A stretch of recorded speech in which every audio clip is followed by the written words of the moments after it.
Despite the many safety features that credit cards provide, there's an even better way to protect yourself from suspicious transactions. So, this is a credit card. You probably have one of these. I like credit cards. In fact, I like credit cards a lot more than debit cards because of the security that they provide. A long time ago, I actually used a debit card and someone got a hold of my number and withdrew $1,000 from the account. And at the time, that was just about everything I had. And it took forever to get it back. It took about 2 months before the investigation was complete and the money was credited back to me. And that's where I really started to take a shine to credit cards, because despite the fact that I got that money back, a lot of people will be more than inconvenienced by not having their money available. So if the same thing had happened on a credit card, I just wouldn't have owed that money while they investigated, and then that debit against my credit card would have just been forgiven. And so I actually switched over to using credit cards almost exclusively after that.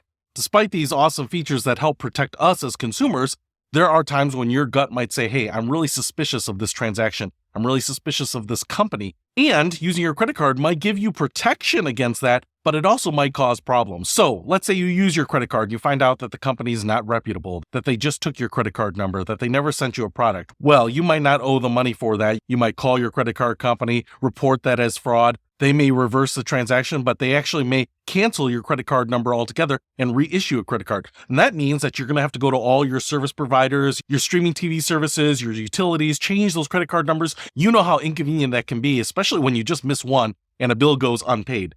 So if you have a nagging suspicion about a transaction, an easy way to give yourself an extra layer of protection is a virtual credit card. Let me show you how it works. All right. So what I want to introduce you to is the world of virtual credit cards. And you may be asking, what are virtual credit cards?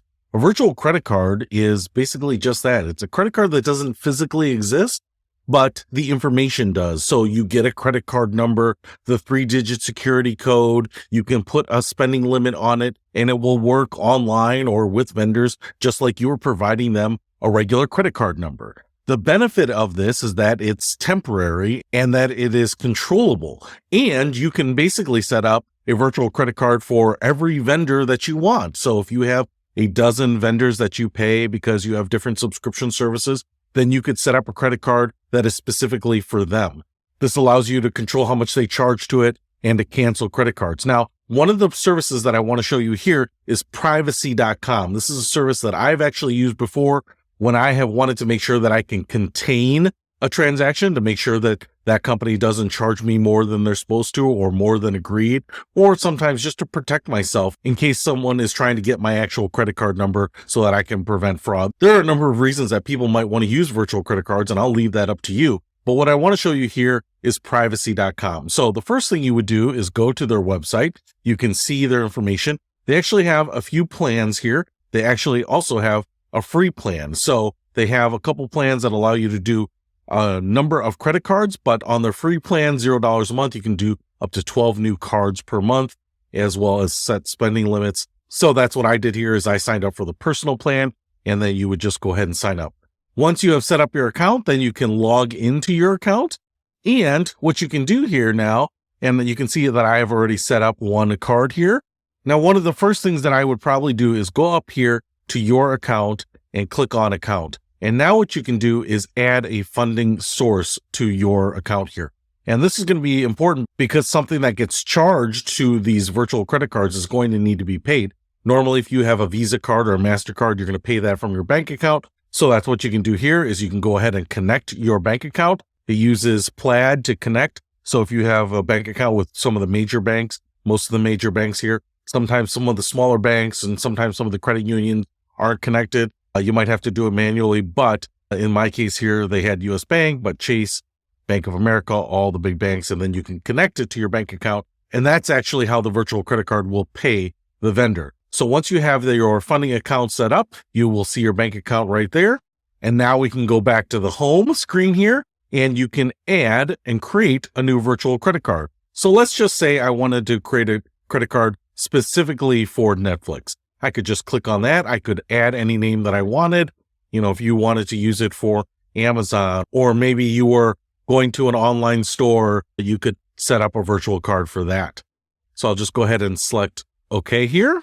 And now what I can do is set the monthly limit. So let's say that I know that Netflix charges $17 a month. I could actually just go ahead and set the limit to whatever I want. And I could just slide this down here. So $20 per month, I could do it by year, by transaction. By setting a $20 a month limit, I'll know that that $17 a month charge will go through.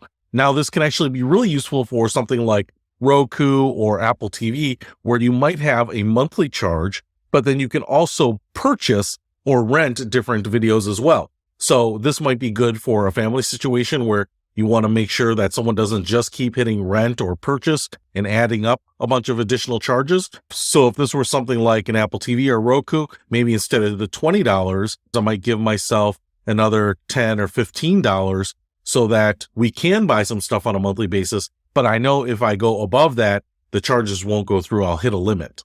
So then I'm going to hit the set $35 limit here. And it's showing me here that we've charged nothing towards that $35 limit. I'm going to go ahead and hit create card. And now what you can see is I have a credit card.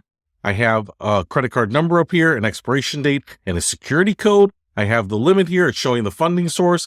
And now I can actually go ahead and use this credit card number to make some purchases or to put into my Netflix account. I can also go down here and pause this credit card or unpause it. So during the pause, it's kind of like a freeze where new charges won't be permitted, or I could close it altogether. So this is really nice because especially when I've made a purchase and I'm worried about maybe their customer service not stopping the plan when they set it, especially when you sign up for a free trial and it requires a credit card and you're worried about them not actually turning off the free trial, this would be a great place to come here and hit close.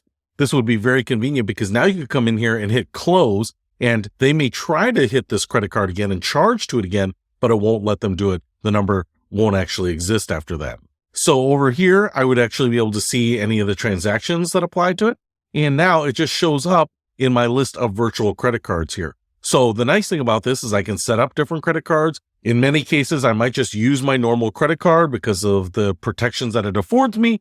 But in some cases, it might be great peace of mind to know that some companies are going to be limited to what they can charge to my virtual credit card in this case, or protect our own wallets from our other family members, maybe going a little purchase happy sometimes, or maybe limit our exposure to companies that are just disorganized. So setting up a virtual credit card can be very simple, but it can save you a lot of hassle. So if you want to use this service to set up a virtual credit card to protect yourself, I'll provide an invitation link to privacy.com, but there are a number of other alternatives out there that you can use as well. So hopefully a virtual credit card might give you a little protection and peace of mind. I'll see you later.